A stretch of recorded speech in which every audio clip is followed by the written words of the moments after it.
Quand on voit une pièce en composite haute performance, que ce soit sur un avion ou une supercar, on se dit que c'est presque magique. Mais derrière chaque pièce parfaite se cache un héros de l'ombre, une merveille d'ingénierie qu'on oublie tout le temps, son moule. Et sa complexité est tout simplement stupéfiante. Alors, combien ça coûte un de ces héros? Eh bien, pour une seule grande pièce en composite, le prix d'un seul outil de moulage, ce qu'on appelle un bond tool, peut grimper jusqu'à ce chiffre, 1 million de dollars. Oui, 1 million de dollars. Et attention, on ne parle pas d'un simple morceau de métal. Ce qu'on a là, c'est un véritable instrument de précision, tout aussi complexe, si ce n'est plus, que la pièce qu'il va permettre de créer. Mais alors, la question qu'on se pose tous, c'est comment un moule peut-il coûter aussi cher? Qu'est-ce qui justifie un tel prix? C'est exactement ce qu'on va décortiquer ensemble. On va plonger dans l'ingénierie de ces outils pour comprendre leur rôle crucial et au final, leur coût. Sur le papier, la mission d'un moule a l'air simple. Il doit juste transférer de la chaleur et de la pression pour former une pièce parfaite. Sauf que dans la pratique, si cet outil est mal conçu, il se transforme en un véritable cauchemar pour la production.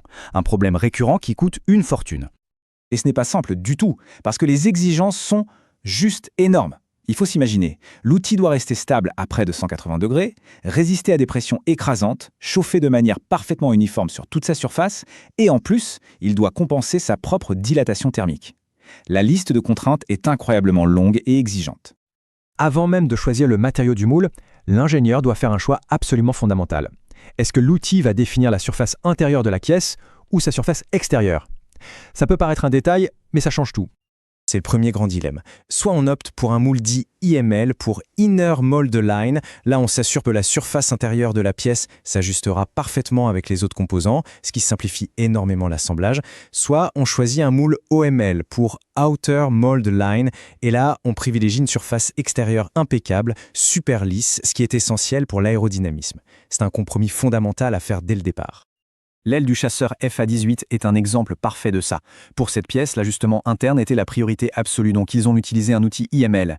Mais alors, comment garantir une surface extérieure lisse? Eh bien, l'astuce, c'est d'utiliser ce qu'on appelle une cold plate. C'est tout simplement une plaque de contre-pression parfaitement lisse qu'on applique de l'autre côté du composite. Une solution simple et très ingénieuse pour résoudre ce dilemme. Maintenant qu'on a fait ce choix, il faut choisir le matériau de l'outil lui-même. Et là, c'est une véritable bataille de propriété où chaque option a ses forces et ses faiblesses. On a d'abord les classiques. D'un côté, l'acier, le bourreau de travail. Il est incroyablement durable, parfait pour la production de masse. Le problème, c'est qu'il est lourd et très lent à chauffer. De l'autre côté, on a l'aluminium, le sprinter. Il est léger, il chauffe vite, mais il est plus fragile et surtout, sa dilatation thermique très élevée est un vrai casse-tête pour les ingénieurs. Ensuite, il y a les options plus high-tech. On peut faire un moule en composite carbone/époxy, c'est le jumeau. Sa dilatation thermique peut être conçue pour être identique à celle de la pièce. C'est un avantage énorme pour la précision, mais il est fragile et peut se fissurer. Et enfin, il y a le champion, l'Invar. C'est un alliage de nickel et de fer conçu pour avoir une dilatation thermique quasiment nulle. C'est l'idéal. Le revers de la médaille, son coût est exorbitant et il est très difficile à travailler. Bref, le choix du matériau n'est jamais simple. Une fois le matériau choisi, la bataille ne fait que commencer. Maintenant, les ingénieurs doivent activement lutter contre les lois de la physique pour que la pièce finale sorte avec la forme parfaite. Prenons la dilatation thermique. Comme le moule et la pièce ne se dilatent pas au même rythme, la solution est totalement contre-intuitive. On fabrique délibérément le moule à la mauvaise taille. Par exemple, on va usiner le moule légèrement plus petit que la pièce finale. Pourquoi? Parce qu'on calcule qu'à la température de cuisson, il va se dilater pour atteindre la taille parfaite. C'est malin. Et il y a un autre phénomène encore plus étrange, le spring-in. Quand on plie une tôle de métal, elle a tendance à se rouvrir un peu. Eh bien, le composite, c'est tout l'inverse. Un angle en composite a tendance à se refermer pendant la cuisson. On vise 90 degrés, et si on n'y prend pas garde, la pièce sera 88,5 degrés. La solution, c'est la même astuce que pour la dilatation.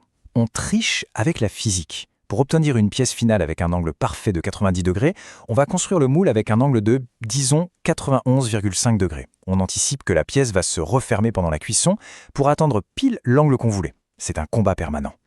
Le test ultime pour un moule, c'est sa performance à l'intérieur de l'autoclave. C'est cet énorme four à haute pression et haute température où la pièce est cuite. C'est là que toute la théorie se confronte à la dure réalité. Une étude a justement comparé 3 conceptions d'outils pour voir comment ils se comportaient dans cet environnement extrême. La grande question, c'était lequel va chauffer le plus vite et de la manière la plus uniforme. Et là, les résultats sont assez surprenants. Le plus rapide, ça a été le nickel, qui est appliqué en une coque très fine et précise. L'acier a été modéré mais constant. Et, contre toute attente, l'aluminium, malgré sa très bonne conductivité thermique, a été le plus lent de tous. Alors, pourquoi cette différence? Ce n'est pas seulement le matériau, c'est la conception globale de l'outil. Le moule en nickel avait une structure de support très ouverte, ce qui laissait l'air chaud circuler librement. L'acier avait une structure dense qui bloquait un peu le flux. Et l'aluminium? Eh bien, il était tellement massif qu'il a agi comme une énorme éponge à chaleur, absorbant l'énergie très, très lentement. Le choix du matériau, la lutte contre la physique, la performance sous pression, tous ces défis nous ramènent à une seule et même conclusion. Un outil de moulage est bien plus qu'un simple accessoire. Comme le dit parfaitement un expert du domaine, tenter d'économiser sur l'outillage est une fausse économie. Et c'est exactement ça. C'est un investissement qui est absolument crucial pour la qualité, pas une dépense qu'on peut se permettre de réduire. Voilà ce qu'il faut vraiment retenir. L'outil n'est pas juste un moule, c'est un système d'ingénierie à part entière, et sa conception exige autant de savoir-faire et de précision que la pièce qu'il va permettre de fabriquer. Et ça nous amène à une dernière réflexion. Derrière chaque objet qui nous impressionne, il y a toute une histoire d'ingénierie invisible. Le moule n'est qu'un exemple. On peut se demander quelles autres solutions géniales se cachent comme ça, à la vue de tous, et qui attendent simplement qu'on s'y intéresse.